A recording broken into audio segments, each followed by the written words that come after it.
People always say your 30s are when you finally start to see things clearly.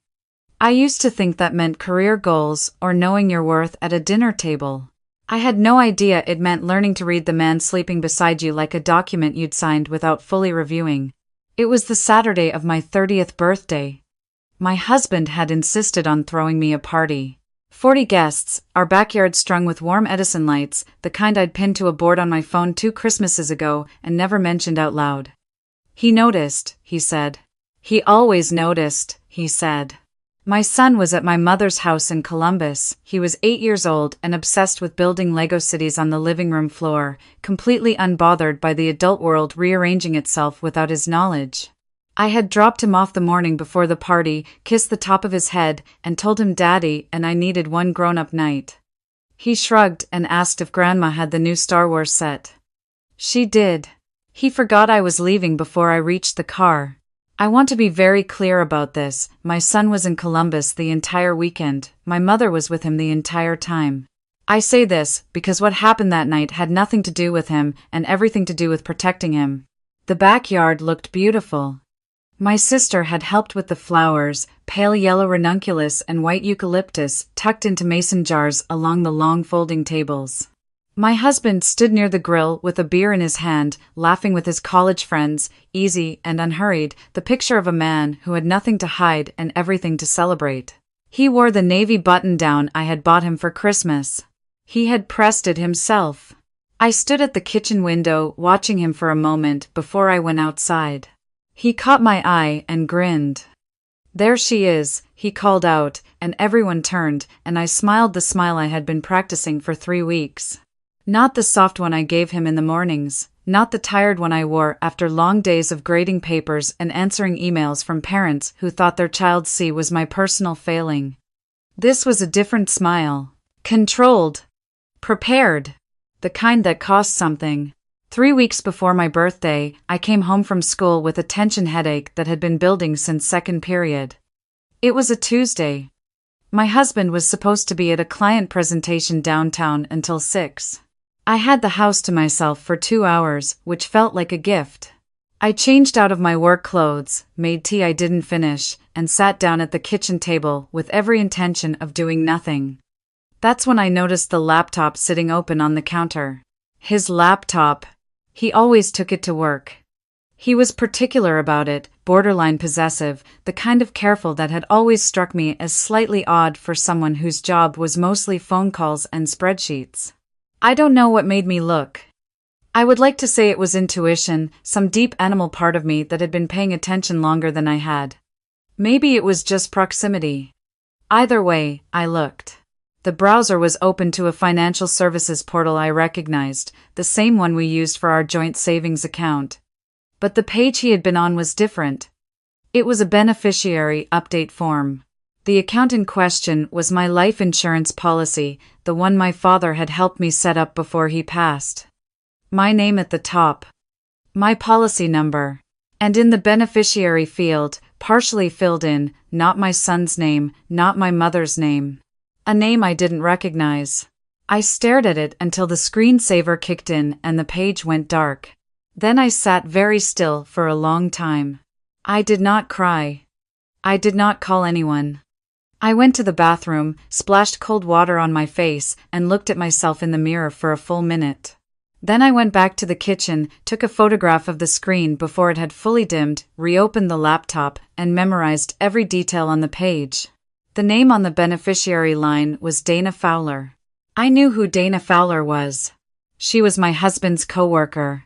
I had met her exactly twice, once at a company holiday party 2 years ago, once at a neighborhood cookout where she had stood too close to him and laughed too loudly at things that weren't very funny. I had noticed it the way you notice a scratch on a new car, filed it away, told myself I was being paranoid, and let it go. I had been letting things go for a long time. The morning after I found the laptop, I called in a personal day from work and drove to see the one person I trusted with anything that could not be undone. My father's attorney, a steady, silver-haired woman named Carol, had handled my family's legal affairs since before I was born. She had sat beside me at my father's funeral, held my hand during the reading of his will, and never once made me feel like grief had an expiration date. When I walked into her office, without an appointment, her assistant started to say something about scheduling, and Carol appeared in the doorway behind her and just said, "Come in." I told her everything. The laptop. The beneficiary form. The name. The partial entry that had not yet been submitted but had been close enough. Carol listened without interrupting. She had a yellow legal pad in front of her, and she wrote things down in small, neat handwriting. When I finished, she set down her pen and looked at me. Then she said, "Your father asked me to give you something if you ever came to me like this." I thought I had misheard her. She opened her desk drawer and took out a standard white envelope, sealed, with my first name written on the front in my father's handwriting. I recognized it immediately, the way he pressed slightly too hard with a pen, the slight lean to the right on the capital letter. My father had been gone for 4 years. "He wrote this about 18 months after you married," Carol said. "He gave it to me and told me to keep it until you needed it or until you asked. He said, and I remember this exactly, he said, if Claire ever comes to you looking the way her mother looked in year 7, you give her this." My parents had divorced when I was 11. I had no memory of what my mother had looked like in year 7, but apparently my father did. I took the envelope with both hands. I did not open it in her office. I waited until I was in my car, parked on a side street 2 blocks away with the engine off and the windows fogging slightly in the November cold. The letter was 2 pages, handwritten, dated 4 years earlier, 3 months before my father died. He wrote that he had never trusted my husband. Not from the first time they met, not from the engagement, not through the wedding. He wrote that he had spent 2 years trying to find something concrete, something he could bring to me without sounding like a father who simply couldn't let go. He wrote that he had found enough. He had hired someone to look into my husband's financial history. What that person found was a pattern. Before me, my husband had been engaged once before to a woman in Pittsburgh who had a trust fund and a distracted family. The engagement ended, the woman was fine, but a joint account they had opened had been quietly drained in the months before the breakup, and she had been too embarrassed to pursue it. My father had gotten a copy of the account statements. They were in a folder at Carol's office, he wrote, in a second envelope inside the first one I would receive. And then, he wrote the line that I sat with for a very long time on that cold Tuesday morning. "I know you love him. I'm not asking you to stop. I'm asking you to be ready. Because the man you married is not careless. He is careful about everything except getting caught." Below his signature, in smaller writing, he had added, "I asked Carol to keep an eye on you. She's better at this than either of us." I looked up. Through the foggy windshield, I could see a woman walking a dog on the sidewalk, the dog stopping to investigate a crack in the pavement, entirely unhurried. My father had been watching out for me from 4 years in the past. I sat there until I could breathe normally again. Then I called Carol. She already had a second attorney waiting for my call. A woman who handled exactly this kind of case, who had built a career on financial fraud in domestic situations, who did not use soft language or hedge her assessments. Within 48 hours, I had a consultation. Within a week, I had a full picture. My husband had not yet submitted the beneficiary change. He was close. There were also irregularities in our joint savings account, small withdrawals over 8 months, amounts low enough to stay under automatic alert thresholds, routed to an account I had never seen. The account was not in his name. It was in his college friend's name, a man who had been at our wedding, who had made a toast about friendship and loyalty, who had apparently been helping move money for the better part of a year. The total was not enormous. We were not wealthy people. I was a teacher, he was mid-level in insurance. But it was enough. It was our son's college savings, in part. It was the down payment we had talked about for a house with a bigger yard. It was every slow, careful, ordinary thing we had built together. I called my attorney and said, "I need 30 days. She said, "For what?" I said, "I want him to do it in front of people." She was quiet for a moment. Then she said, "You understand that changes the legal strategy slightly." I said, "I understand. I also understand he has been planning this for the better part of a year, and I have been standing in my classroom telling 9th graders that words have consequences." I need him to say it out loud.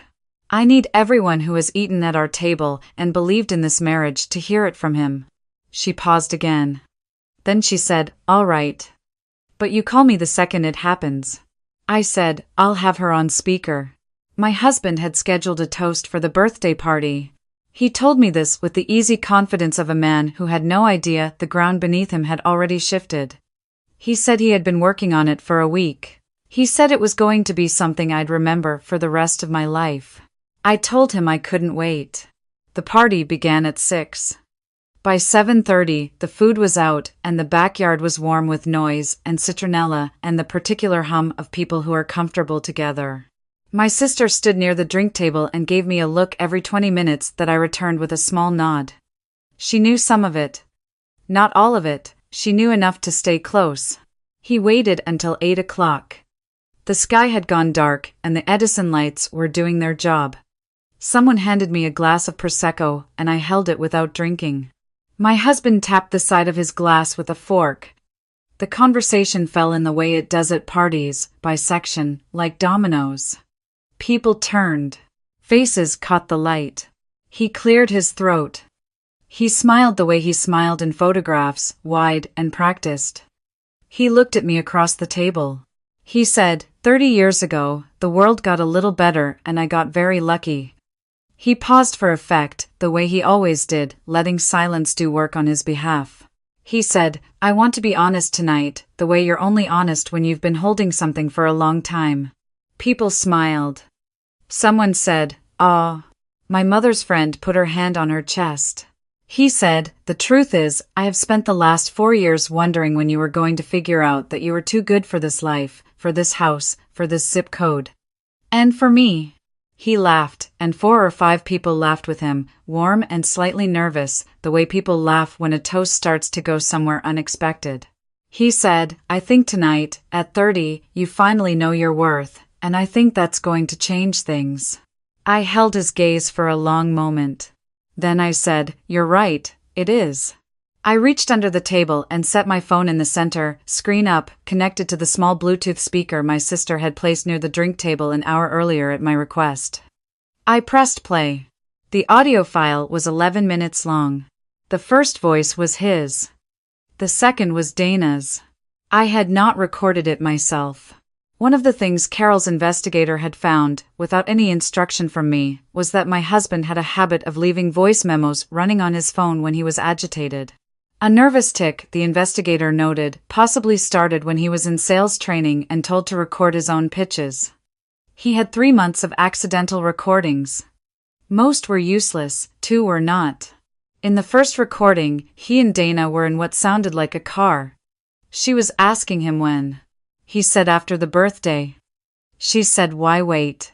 He said, because the joint account transfer takes 30 days to clear without triggering a review and the birthday is in 3 weeks and it would look wrong to file right before it. She laughed. She actually laughed. She said, so we're celebrating her birthday for the sake of the timeline. He said, I'm celebrating his birthday for the sake of the house. He meant my son. The backyard was very quiet. He said, on the recording, she thinks this is all about the party. He said, she is the most trusting person I have ever met. He did not say it warmly. The second recording was shorter, he was alone. He was running through numbers out loud, the way people do when they think no one is listening. He named the accounts. He named the amounts. He said Fowler's account twice, meaning his college friend. He said the word coverage once, in reference to my life insurance policy, in a tone that had nothing to do with premiums.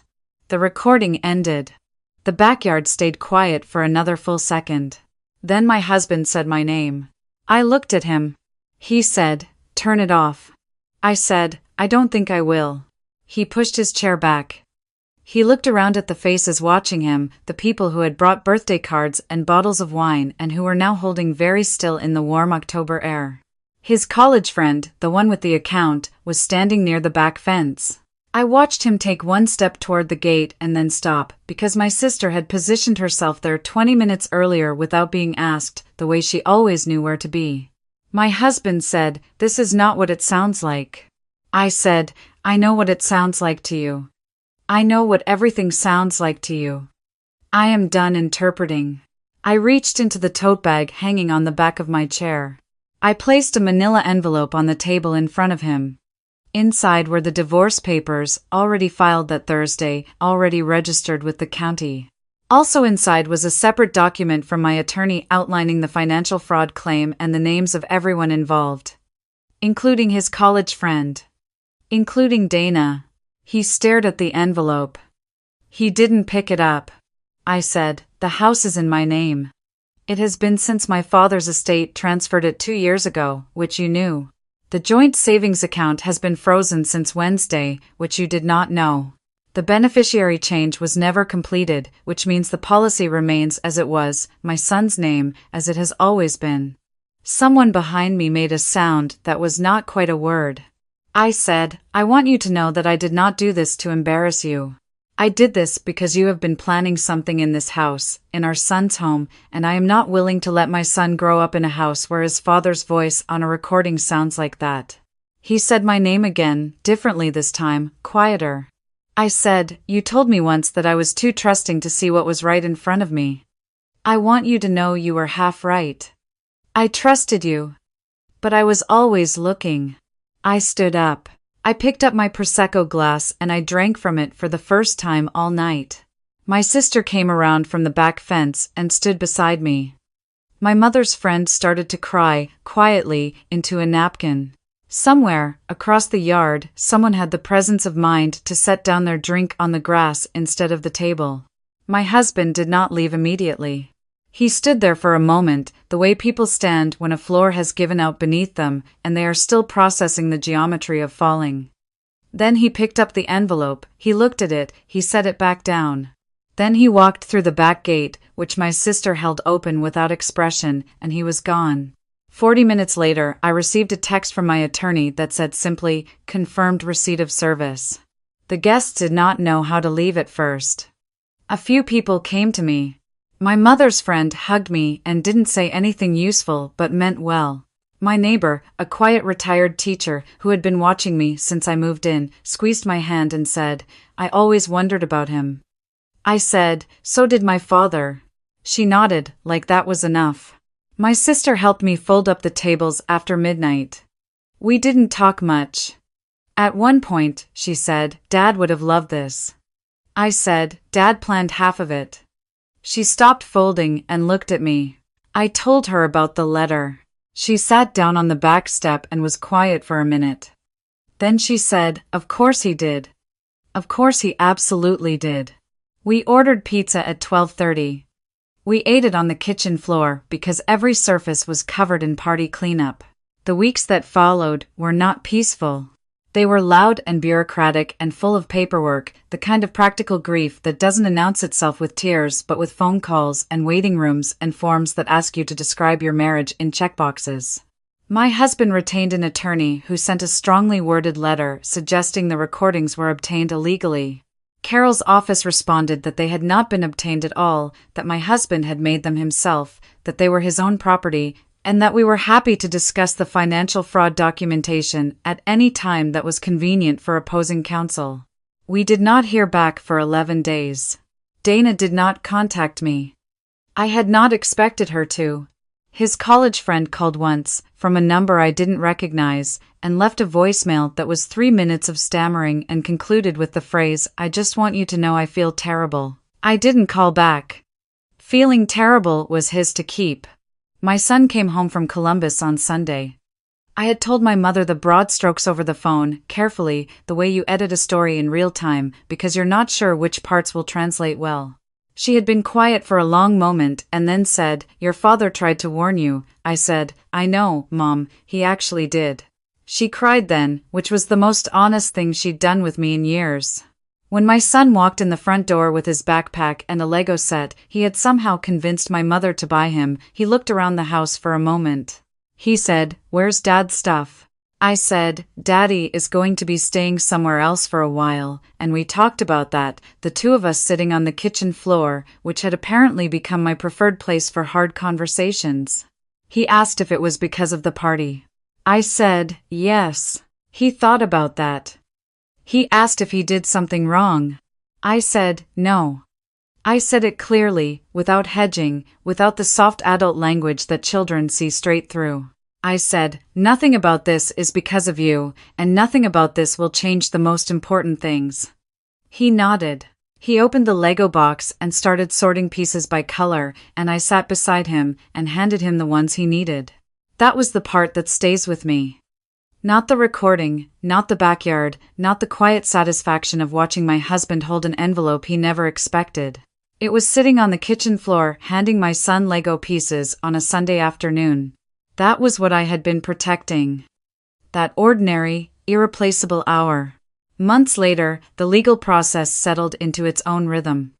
The fraud claim moved forward. His college friend reached a separate civil settlement. The divorce was finalized the following spring. Straightforward in the way things are, when the financial deception is well documented and neither party has the energy to perform outrage about the things they know they actually did. I went back to teaching in January. My students were in the middle of a unit on persuasive writing. I told them that the most powerful arguments are built on evidence, not volume. That the person who has done the work always has the advantage over the person who is counting on you not to look closely. One of my students, a girl who sat in the back row and had the particular exhausted intelligence of someone who had grown up too fast, looked at me and said, "Did someone try to take something from you?" I said, "Yes." She said, "Did you get it back?" I said, "Most of it, the parts that matter." She nodded and went back to her paper. I thought about my father that night, the way I often did in the months after finding the letter. I thought about him sitting down to write it 4 years before I would ever read it. I thought about him deciding not to tell me in person, not to make it a confrontation, not to put me in the position of defending a man I loved against a father who had never been wrong about a person in his life. I thought about him trusting me to find my own way to it, and trusting Carol to hold the door open until I did.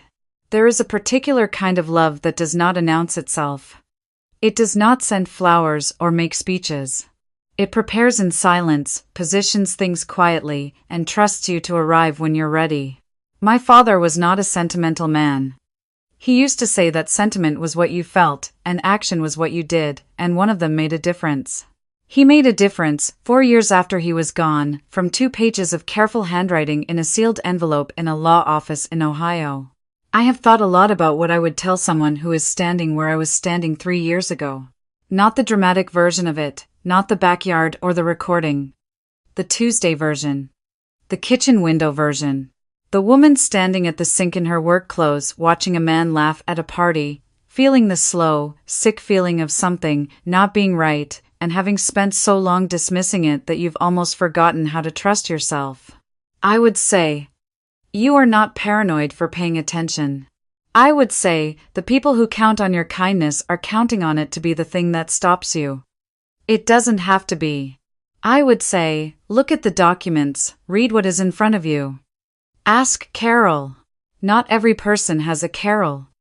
Not every person has a father who left a letter. I understand that. I am not standing here telling you that the scaffolding that held me up is available to everyone, because I know that it isn't, and pretending otherwise would be its own kind of dishonesty. But I would say this, the moment you stop interpreting and start looking, everything changes. Not because you suddenly have power you didn't have before, you always had it. It changes because you stop handing it over without knowing you're doing it. I was not a woman who lacked strength. I was a woman who had been persuaded, gradually, over years of small moments, that using it would cost more than it was worth. I was wrong about the cost. The night of the party, after my sister left and the kitchen was cleaned and I had locked both the front and back doors for the first time in years without feeling like I was being dramatic about it, I sat at the kitchen table with my father's letter and read it one more time. At the bottom, in the smallest handwriting, a line I had not noticed on the first reading. He had written, "You were always the one who paid attention, Claire. You just didn't know, I noticed." I folded the letter and put it back in its envelope. I put the envelope in the drawer where I keep things I want to be able to find. Then I went to bed, in the quiet house, and for the first time in longer than I could accurately measure, I slept. The sweetest thing about rebuilding is not the dramatic moment. It's not the recording, and it's not the envelope, and it's not watching someone walk through a gate they didn't expect to be walking through. It's the morning after, when you make coffee in your kitchen and there is nothing in the air that you have to manage or interpret or pretend you didn't notice. It's the Saturday with your son on the living room floor. It's the version of your own face in the bathroom mirror that doesn't look like it's preparing for something. If someone told me everything would be fine, I would have wanted to believe them and I wouldn't have quite managed it, so I won't tell you that. I'll tell you what I know, which is smaller but truer. I know that the people who underestimate you are doing you a favor without realizing it. I know that patience, the real kind, the kind that isn't passivity dressed up in quiet clothes, that patience is one of the most accurate tools a person can carry. I know that your father's handwriting on an envelope can undo 3 years of doubt in about 45 seconds. And I know that 30 is a good age to start seeing clearly. I was just about right on time.